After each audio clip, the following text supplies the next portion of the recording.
na verdade, eu trago uma imagem onde esse white balance, vocês talvez não tenham tanta experiência com essa palavra, levem o white balance como se fosse uma tradução para cor, né? A definição correta é temperatura de cor, mas leve a definição como se fosse cor, né? Respeitar as cores. Aquilo que o seu olho vê, a sua câmera tem que captar igualmente, seja o celular, seja a câmera fotográfica.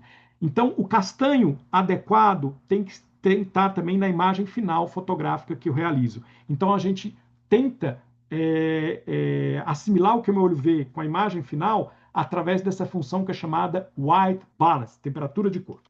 Então, pessoal, aqui eu mostro um white balance regulado, como adquirido com a máquina fotográfica profissional, né? No caso aqui, um Dermafoto 2 acoplado a uma Nikon, e aqui 3 imagens da mesma lesão, com aparelhos dermatoscópicos distintos, Deli4, Deltuano e Luco. E aí, o mesmo celular. E vocês veem que aqui o Deli4 ele traz uma cor mais quente, puxando um pouquinho para o vermelho. Aqui o Deltuano fica um pouco mais frio, meio que tentando ir para o amarelo, azul, e aqui realmente um pouco mais frio também, amarelo e azulado. Então, isso ocorre não é devido ao celular, e sim devido aos LEDs que compõem a estrutura do seu dermatoscópio. Infelizmente, alguns dermatoscópios trazem LEDs que puxam mais para o amarelo, outros dermatoscópios trazem LEDs que puxam mais para o azul, e outros ficam ali mais para o vermelho ou para o âmbar, tá? E todos funcionam adequadamente, o que muda é a cor, a nitidez vai ser igual para todos. Mas é claro que a gente quer uma imagem que seja quase igual àquilo que o meu olho enxerga, né? Então é claro que o que o meu olho enxerga é mais ao castanho e não ao amarelo, né? Então a essa função eu dou o nome de white balance, né? Que seria a temperatura de cor. Então, o white balance mede a temperatura de cor, é uma grandeza medida em Kelvin, que a gente aprendia lá no 2º grau, né, da óptica. E o neutro seria a luz do dia, né, que corresponde ao número 5.500 aproximadamente, né, 5.500 kelvins. O quente é quando ele desce abaixo de 5.000, né, ele vai caindo 4, 3, 2,5, é uma temperatura de cor muito quente, muito amarela. Já uma luz fria, que seria muito branco estourado, muito azul, né, seria por volta acima de 5, 6.000, 6.500, seria uma temperatura de cor fria.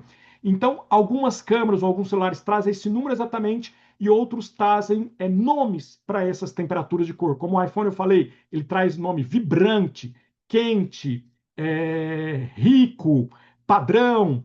Então a gente fica tentando adivinhar que nome, aqueles nomes relacionados aos números que o fotógrafo já está habituado a saber. Então, se você falar assim, Leonardo, que temperatura de cor que eu coloco aqui na minha máquina? Eu vou falar 4.200, porque qualquer máquina 4.200, teoricamente, é para ser semelhantes entre elas.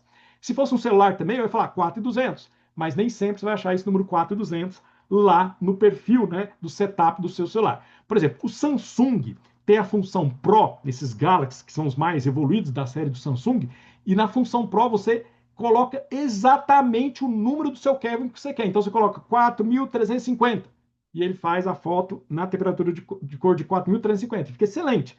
Por isso que eu até falo, o Samsung, felizmente ou infelizmente, não tem nada conflito de interesse, é melhor para aquisição de foto dermatoscópica do que as linhas do iPhone. E é claro que o iPhone 17 que eu vi de um amigo meu realmente melhorou muito. Ele já traz 10 opções de temperatura, apesar que vem com nomes que eu não sei entender. É por tentativa e erro, mas traz 10 opções, tá bom? E aí, pessoal, isso é a temperatura de corpo. Por isso que eu trouxe essa imagem para você entender que você tem que tentar aproximar aquilo que seu olho realmente visualiza. Nesse exemplo aqui, talvez o que mais visualiza é o iPhone ligado ao DL4, ou seja, talvez os LEDs do DL4 sejam mais adequados do que o Deltuano ou Iluco para aquisição de foto dermatoscópica sem distorção da cor.